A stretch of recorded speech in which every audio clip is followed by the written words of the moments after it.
Welcome back. దేశంలోనే అత్యున్నత సర్వీసులైనటువంటి civil సర్వీసెస్లో ఇంజనీరింగ్ విద్యార్థులు దుమ్ము రేపుతున్నారు. ఇది నిజం. ఇది నేను ఓన్గా చెప్తున్నటువంటి విషయం కాదు, స్వతహాగా యూపీఎస్సి చెప్తున్నటువంటి విషయం. యూపీఎస్సి అంటే యూనియన్ పబ్లిక్ సర్వీస్ కమిషన్. ఈ union public service commission civil services ఎగ్జామ్స్ని నిర్వహించి అభ్యర్థుల్ని ఎంపిక చేస్తుంది. ఈ సివిల్ సర్వీసెస్ అంటే దేశంలోనే అత్యున్నతమైనటువంటి సర్వీసెస్. ప్రస్తుతం సివిల్ సర్వీసెస్లో 20 రకాల ఉద్యోగాలు లేక 20 రకాల సర్వీసెస్ అనేవి ఉన్నాయి. 2022కి ముందు 24 ఉండేవి. దాన్ని కుదించి 20 సర్వీసులుగా మార్చారు. ఈ యూపీఎస్సి ఫ్రీక్వెంట్గా అంటే ప్రతి 2 సంవత్సరాలకు ఒకసారి ఒక రిపోర్ట్ని జనరేట్ చేస్తుంది. ఆ రిపోర్ట్ ఏంటంటే ఈ సివిల్ సర్వీసుల అభ్యర్థులకు సంబంధించినటువంటి రిపోర్ట్. రీసెంట్గా సివిల్ సర్వీసెస్ ఎగ్జామ్స్ 2022-23 రిపోర్ట్ని ప్రెసిడెంట్ ఆఫ్ ఇండియాకి సబ్మిట్ చేయడం జరిగింది. అంటే యూపీఎస్సి అనేది ప్రెసిడెంట్ ఆఫ్ ఇండియాకి జవాబుదారీ. ప్రైమ్ మినిస్టర్ కాదు, హ్యూమన్ రిసోర్స్ డెవలప్ డిపార్ట్మెంట్ కాదు, కేవలం ప్రెసిడెంట్ ఆఫ్ ఇండియాకే యూపీఎస్సి అనేది రెస్పాన్సిబుల్గా ఉంటుంది. కాబట్టి ఈ సివిల్ సర్వీసెస్ ఎగ్జామ్స్ 2022-23కి సంబంధించినటువంటి రిపోర్ట్ని ప్రెసిడెంట్ ఆఫ్ ఇండియాకి సబ్మిట్ చేసింది. ఈ సబ్మిట్ చేసినటువంటి రిపోర్ట్లో చాలా చాలా ఆశ్చర్యకరమైనటువంటి విషయాలు ఉన్నాయి. దీన్ని మనం అర్థం చేసుకోవటం వలన యూపీఎస్సి రాస్తున్నటువంటి విద్యార్థులకు ఇది ఎంతో ఎంతో ఉపయోగపడుతుంది. రాస్తున్న విద్యార్థులు కాదు, రాయబోతున్నటువంటి విద్యార్థులు కూడా ఇది చాలా ఉపయోగపరమైనటువంటి విషయం. ఎందుకంటే దీనివల్ల మనకు ట్రెండ్ అనేది అర్థమవుతుంది. సో ఇది ఫేక్ రిపోర్ట్ కాదు, ఫేక్ డాక్యుమెంట్ కాదు, ఫేక్గా జనరేట్ చేసినటువంటి రిపోర్ట్ కాదు. స్వయంగా యూపీఎస్సి తయారు చేసినటువంటి ఈ రిపోర్ట్ని ప్రెసిడెంట్ ఆఫ్ ఇండియాకి సబ్మిట్ చేయడం జరిగింది. ఈ రిపోర్ట్లో ఒక ఆశ్చర్యకరమైనటువంటి విషయం ఏంటంటే ఇంజనీరింగ్ విద్యార్థుల ప్రిలిమినరీలో ఇంజనీరింగ్ విద్యార్థులు చాలా చాలా బాగా పెర్ఫామ్ చేస్తున్నారు. దీనికి సంబంధించి వివరాలు ఇలాగున్నాయి. మనకు అర్థం అవ్వాల్సిన ఒక పాయింట్ ఏంటంటే సివిల్ సర్వీసెస్ అనేది 3 అంచెలు అంటే 3 లెవెల్స్లో ఉంటుంది. ఫస్ట్ వచ్చేసి ప్రిలిమినరీ ఉంటుంది, సెకండ్ వచ్చేసి మెయిన్స్ ఉంటుంది, థర్డ్ వచ్చేసి ఇంటర్వ్యూ ఉంటుంది. ఫస్ట్ ఫిల్టరింగ్ ఎగ్జామ్ అయినటువంటి ప్రిలిమినరీలో మిగిలినటువంటి అంటే సైన్స్ హ్యూమనిటీస్ విద్యార్థులతో కంపేర్ చేసినప్పుడు ఇంజనీరింగ్ గ్రాడ్యుయేట్స్ ఎక్కువ మంది ప్రిలిమినరీలో సక్సెస్ అవుతున్నారు. అంటే జనరల్గా ట్రెండ్ ప్రస్తుతం ఎలా నడుస్తుందంటే ఎవరైతే ఇంజనీరింగ్ చేశారో, ఇంజనీరింగ్ అంటే బీటెక్ ఏ బ్రాంచ్ అయినా కానీ, సిఎస్సి కానీ మెకానికల్ కానీ ఏ బ్రాంచ్ అయినా కానీ, ఈ ఇంజనీరింగ్ అదే బీటెక్ చేసినటువంటి విద్యార్థులు ఈ ప్రిలిమినరీలో ఎక్కువ శాతం పాస్ అవుతున్నారు లేక ఎక్కువ శాతం క్వాలిఫై అవుతున్నారు. ఎలాగంటే మిగిలినటువంటి సైన్స్ విద్యార్థులతో కానీ మిగిలినటువంటి హ్యూమనిటీస్ విద్యార్థులతో కానీ కంపేర్ చేసినప్పుడు వీళ్ళ సక్సెస్ రేట్ అనేది ఎక్కువగా ఉంది. సో ఈ విధంగా వీళ్ళు ఎక్కువ మంది సక్సెస్ అయ్యి మెయిన్స్కి క్వాలిఫై అవుతున్నారు. ఇక మనం ఇక్కడ ఎలా అర్థం చేసుకోవచ్చు అంటే మెయిన్ పరీక్షకు అర్హత సాధించిన వాళ్ళలో ఇంజనీరింగ్ నేపథ్యం అంటే ఇంజనీరింగ్ బ్యాక్గ్రౌండ్ ఉన్నటువంటి వాళ్ళు 998 మంది. ఇది ఎప్పటి రిపోర్ట్ అండి? 2022-23 ఏదైతే ఈ సివిల్ సర్వీసెస్ ఎగ్జామ్ జరిగిందో ఆ రిపోర్ట్ ప్రకారం ఈ 2022-23లో 998 మంది ఇంజనీరింగ్ నుంచి వచ్చినటువంటి వాళ్ళు మెయిన్స్కి క్వాలిఫై అయ్యారు. ఇక హ్యూమనిటీస్ విద్యార్థులైతే కేవలం 184. హ్యూమనిటీస్ అంటే మీకు బీకామ్ నుంచి కానీ బిఏ నుంచి కానీ లేక ఇతర కామర్స్ లేక ఇతర ఆర్ట్స్ సబ్జెక్ట్స్ నుంచి గ్రాడ్యుయేషన్ పూర్తి చేసి ఈ సివిల్ సర్వీసెస్ రాస్తున్నటువంటి విద్యార్థుల్ని కలెక్టివ్గా మనం హ్యూమనిటీస్ అంటాం.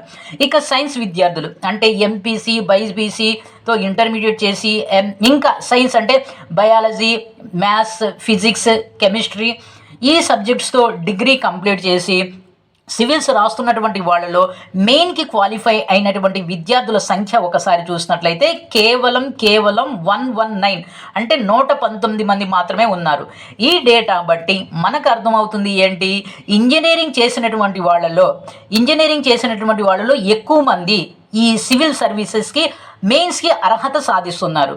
ఎందుకు ఇలా జరుగుతుంది అంటే, ఒకప్పుడు అంటే 2020కి ముందు ఎలాగుండేదంటే, సైన్స్ అండ్ ఆర్ట్స్ అంటే బీఏ చదివిన వాళ్ళు, అలాగే బీఏ చదివిన వాళ్ళు ఇంటర్మీడియట్లో ఎంపీసీ లేక బైపీసీ చదివి డిగ్రీ చేసినటువంటి వాళ్ళు ఎక్కువ మంది ఈ మెయిన్స్కి క్వాలిఫై అయ్యేవాళ్ళు. కానీ ప్రస్తుతం ట్రెండ్ అనేది మారింది.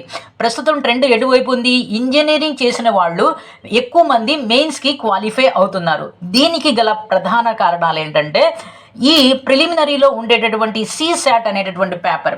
ఈ సీశాట్ అనే పేపర్లో ఏముంటుంది? మ్యాథమెటిక్స్, రీజనింగ్, ఇలా అంటే బ్యాంకింగ్ క్లరికల్ ఎగ్జామ్స్ కానీ, ఎస్ఎస్సి క్లరికల్ ఎగ్జామ్స్ కానీ ఉండేటటువంటి మ్యాథమెటిక్స్, రీజనింగ్, లాజిక్స్ ఇలాగనేవి ఉంటాయి. ఇది పేపర్ మొత్తం కూడా ఇలాగే ఉంటుంది. ఈ పేపర్ని ఇంజనీరింగ్ గ్రాడ్యుయేట్స్ ఎవరైతే ఉన్నారో వాళ్ళు ఈజీగా సాల్వ్ చేయగలుగుతున్నారు. అదే సైన్స్ విద్యార్థులు కానీ, లేక కామర్స్ కానీ, ఆర్ట్స్ చేసినటువంటి విద్యార్థులు ఈ పేపర్ని సరిగా ఈ పేపర్ని సరిగా ఆన్సర్ చేయలేకపోతున్నారు. ఈ పేపర్ అంటే వీళ్ళకి చాలా భయం ఉంది. ఎందుకంటే ఒక బీఏ గ్రాడ్యుయేట్ అంటే బీఏ చేసినటువంటి ఒక స్టూడెంట్ ఫస్ట్ పేపర్లో బాగానే పెర్ఫామ్ చేస్తాడు. ఎందుకంటే దాంట్లో ఉండేటటువంటి history, economic, geography, political science, current affairs దీంట్లో బాగానే పెర్ఫామ్ చేస్తున్నాడు. ఇక పేపర్ 2 విషయానికి వస్తే, సీసాట్ పేపర్కి వచ్చినట్లయితే దీంట్లో ఉండేటటువంటి మ్యాథ్స్, రీజనింగ్ ఇవి అంటే సహజంగా బీఏ చేసినటువంటి విద్యార్థికి భయం ఉంటుంది. కాబట్టి దాని మీద ముందు నుంచి సరిగా ఫోకస్ పెట్టట్లేదు. కాబట్టి ఈ సీసాట్ పేపర్లో సరిగ్గా స్కోరింగ్ అనేది చేసుకోలేకపోతున్నాడు. ఈ కారణం వల్ల ఇంజనీరింగ్ చేసినటువంటి విద్యార్థులు ఎక్కువ మంది మెయిన్స్కి క్వాలిఫై అవుతున్నారు. అంటే 2000కు ముందు సీసాట్ పేపర్ ఉండేది కాదు. కాబట్టి ఆర్ట్స్, కామర్స్, మిగిలినటువంటి సైన్స్ ఇలా ఈ గ్రాడ్యుయేషన్ చేసినటువంటి విద్యార్థులు ఎక్కువ మంది మెయిన్స్కి క్వాలిఫై అయ్యేవారు. ఈ సీసాట్ పేపర్ ఏదైతే ఉందో, పేపర్ 2, ఇది ముఖ్యంగా ఇంజనీరింగ్ విద్యార్థులకి బాగా సపోర్టివ్గా ఉంది.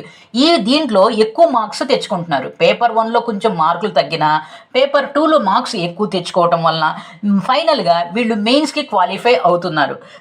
అయితే యూపీఎస్సి తన రిపోర్ట్లో అంటే 2022-23 రిపోర్ట్తో పాటు ఇంకో ఇంపార్టెంట్ డాక్యుమెంట్ కూడా సబ్మిట్ చేసింది.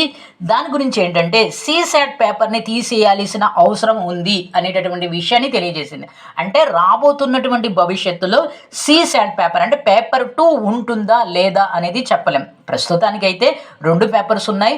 2 పేపర్స్లో క్యుములేటివ్గా వచ్చినటువంటి మార్క్స్ని బట్టి కట్ ఆఫ్ మార్క్స్ పెడతారు. కట్ ఆఫ్ మార్క్స్ కన్నా ఎక్కువ మార్క్స్ వచ్చినటువంటి విద్యార్థులు మెయిన్స్కి అర్హత సాధిస్తున్నారు. సీసెట్ పేపర్ కనుక తీసేసినట్లయితే అంటే పేపర్ 2 కనుక తీసేసినట్లయితే అప్పుడు ఈ ఆర్ట్స్, కామర్స్, సైన్స్ విద్యార్థులు ఎక్కువ మంది క్వాలిఫై అయ్యేటటువంటి అవకాశం ఉంది.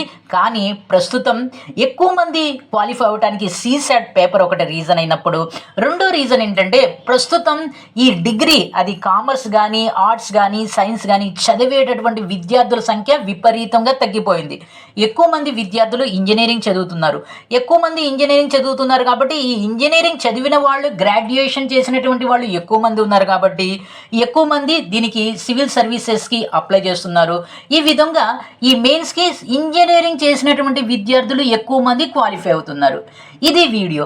అయితే ఇలాంటి సివిల్ సర్వీసెస్కి సంబంధించినటువంటి డిఫరెంట్ పాయింట్స్ మీద, డిఫరెంట్ కాన్సెప్ట్స్ మీద మీకు రెగ్యులర్గా వీడియోస్ అనేది అప్లోడ్ చేస్తూ ఉంటాను. నా ఈ ఛానల్ని సబ్స్క్రైబ్ చేసుకుని ప్రక్కనే ఉన్న బెల్ ఐకాన్ని ప్రెస్ చేస్తాం మర్చిపోవద్దు.